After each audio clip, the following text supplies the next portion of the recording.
Ladies and gentlemen, welcome back. This is Professor Connect bringing you guys a video today going over atoms, ions, and isotopes. So I'm putting these all together inside of one video just because these are three really basic topics that are very, very similar, and yet chemistry students for the first time sometimes conflate these. They sometimes don't know how to identify them, and so we're going to talk about them a little bit. So an atom, what's the difference between these three, first of all? So an atom is any element, any singular element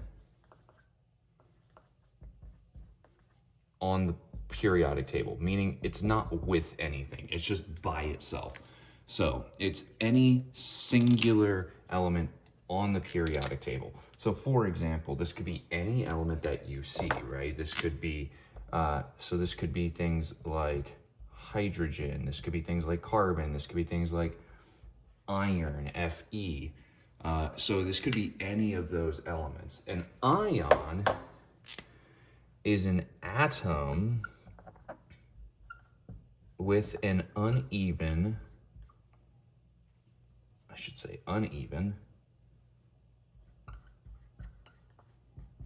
number of protons and electrons.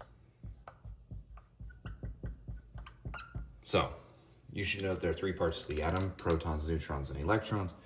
And so if protons and electrons are uneven, you have what is called an ion. And an isotope is an atom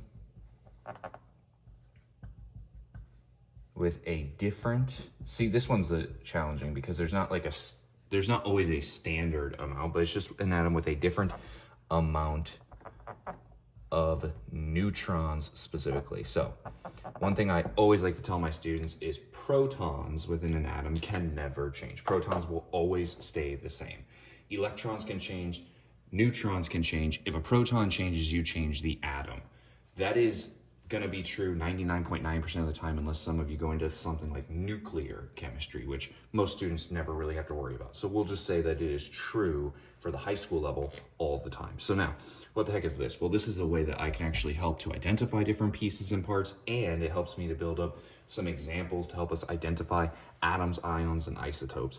So X here, this is actually a setup or a generalized setup for how these types of questions sometimes get asked. This also introduces a little bit into the super basics of nuclear chemistry that we use inside of Gen Chem. So, or Chemistry 1 at the high school level. So X is going to be your symbol, as kind of always. This A up here is going to be indicative of your atomic mass. So this is going to be your molar mass, your atomic mass. Really, I should say atomic mass here, because molar mass is a set value on the periodic table. Atomic mass just means mass of a particular atom. And you're going to see what I mean here in a second, especially when we start talking about isotopes. Down here, this is going to be the atomic number. Remember, if atomic number is the number of protons, then Z down here will never change. It is independent, it is dependent on the symbol. So if the symbol's one thing, this will always match whatever the symbol is. And then this Y value up here, this will give us a charge. And so I like to try and connect all these because I think it's important for students to see all these different connections and how they interplay with each other. Now, with that being said, if I were to look at the periodic table real quick, so this is again a very brief introduction. If I look at hydrogen on the periodic table, somewhere you'll see a 1, you'll see its name, and you will see an atomic mass. 1.008 is kind of like the common one, right? So we already said these are the atomic number, the element symbol, the atomic mass. So now, if you were looking at it in this form, a one-to-one direct comparison would be something like this. So you would have something like, well, the mass would be this. If it was direct, okay, and there's no charge, so you wouldn't see this. If the charge is neutral, then there's nothing here. But let's say that isn't the case. This would be a one-for-one translation, but let's say that you are working with a version of hydrogen, and your version of hydrogen has the following properties. You see something that looks like this. You see 2 up here, a 1 down here, and the charge let's just say for argument's sake, you get a 0 here.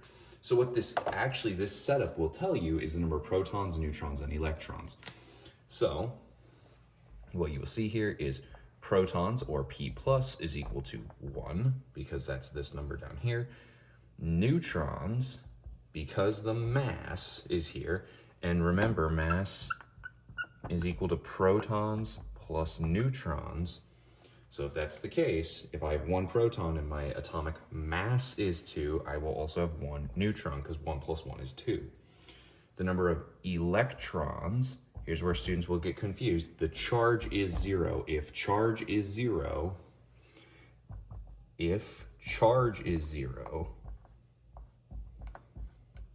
that means protons will equal electrons. So if protons equal electrons, remember, they are now neutral. So if I have 1 proton, I have 1 electron. So that would be what this setup can show us. It actually tells us all this information. Now, this gives us one example where we can see how this can translate to this, how they connect to each other, and what it means for protons, neutrons, and electrons. Now, that's an atom. How does that change when I have an ion and or an isotope? So let's say this is a version of hydrogen, okay? Now, an isotope is a different number of neutrons. So let's say I have this guy, 1, 1, 0. Now suddenly I have a different isotope. So this is a different isotope of carbon, or sorry, not carbon, hydrogen, where this isotope, instead of having 1 proton, 1 neutron, and 1 electron, what changed? Well, my atomic mass changed. So protons will stay the same, neutrons now become 0, and electrons stay 1, because remember, it's neutral, the charge is 0. Now compare that to one last piece, the last piece to help make this connection here. So I'm gonna now do this. There's one last piece here, and that last piece is if I have an ion. So if I have an ion, I could do something like this. H is 1, this is 1, and this guy, the charge, let's say it's -1. Here's where things are gonna get a little confusing. So a reminder for you, protons are positive, neutrons have no charge, and electrons are negative. That is a reminder for you. You should already be somewhat familiar with that. If you're watching this video, I would assume you have a basic understanding, but if not, protons are positive, neutrons are negative, neutrons are neutral, electrons are negative. That means if you gain an electron, so gain an electron, you become negative, okay? You gain an electron, you become negative. So now, if I look at this guy, protons, well, protons will not change. It is the same element the whole time. Neutrons, in this case, well, there's only 1 up here. This is my atomic mass. So if my mass is this, my neutrons are 0. Here's where people are gonna get tripped up. They're gonna see this -1. And I can't tell you how many students I've had who go, oh, -1 charge. It means we just lost an electron. It means that now I have 0 electrons. No. Negative electrons are negative. If you have a negative charge, you gain an electron. So instead of being 1, it is now 2. Okay, so this gives you guys a really brief introspection into these 3 types. What is an ion, what is an isotope, and what are isotopes, ions, and what are atoms? One last thing I want to tell you is that an atom can be both an ion and isotope. You can actually change both of these numbers at the same time. So that's kind of like a disclaimer here. It's not one or the other. It can be both, okay? Because some teachers will try and definitely throw that into the loop. So I think one last thing to wrap up this video that I want to show you guys is a visual for this, because I think visuals are sometimes very, very helpful for students, and we'll kind of wrap it up here. So the visual I want to show you is if I have these 2 different versions of hydrogen, what does this actually mean? So I'm going to do 2, 1, -1, and then I'm going to do my regular, what you would sometimes call standard hydrogen, which is going to be this guy right here. So we should already know what this all means, right? We can see this. So this is, this tells me that I have 0 neutrons, I have 1 proton, and I have 1, because the charge is 0, so my electrons also equal 1. Over here, I can actually see this guy would give me neutrons is 1 because it's the mass, because protons is equal to 1, and 1 plus 1 is 2. And then this guy will tell me that my electrons also equal 2. What does this mean visually? This is the last piece I want to talk about. What does this mean for the atom itself? What does it mean visually for this whole piece up here? And what it means visually is if I were to draw this out, let's say this is my nucleus. Inside this guy, all I have is 1 proton. And since the charge is 0, I have my first ring, and all I have is 1 electron. So this guy right here is an electron. This is this atom. This guy is the physical representation of this atom.